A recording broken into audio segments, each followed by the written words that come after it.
Hello, good morning po kekongan. For today's video, magluto tapong giniling nga babi. So, mag-isa na akong bawang sibuyas. Yan, 5 kutsa tayo mo pong masing kutsa. Potagal na ng aroma na ng kay, kabit tayong bell pepper. Ninong na pong may katraya, yabi yung 5 kutsa yung bell pepper. Diyos ko, kanyaman, di ba po? Nung ninong may ka-experience ka dyan. Di ba, manyaman niya.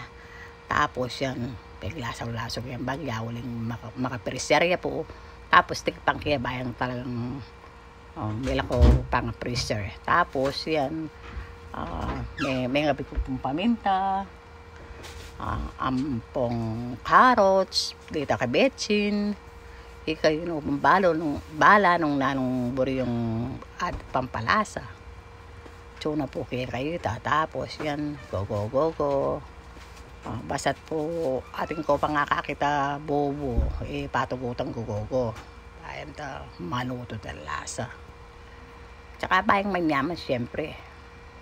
Maglasa yan. Ayan.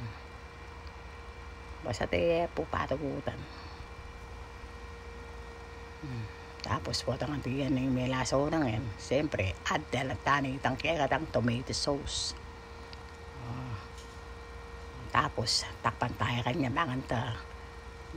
Maglasa yung tomato sauce at pangkikatang Diyos ko. Patawaran niyo ko po at pasisaan ako po, mga balit ko na tapos yan, ngayon yun yung tsura, kanya mana. Tapos, mag-aat kayong pasas nung ating kayong extra sa ating kayong available nung nano yan. Tapos, tingnan kayong cheese. Kasi may nakita yung cheese ka rep. Antiyan mo po. Yung recipe tangi yan yan makay masakit. Simple yan. Tapos, may at kong green peas. Anong briyan din ng hotdog, pwede rin. Nung basta nung nambri yung kabit, kung anong nasa puso nyo, sundin nyo, hanapin itang kanta ng kaya. Tapos nung kakakitsupin ka na akong nasi, inambula kayo pagtang kawali, siyempre sayang. Mga tana po, tapos ating pong tortang talong, tortang babi, parang yan, tortare po.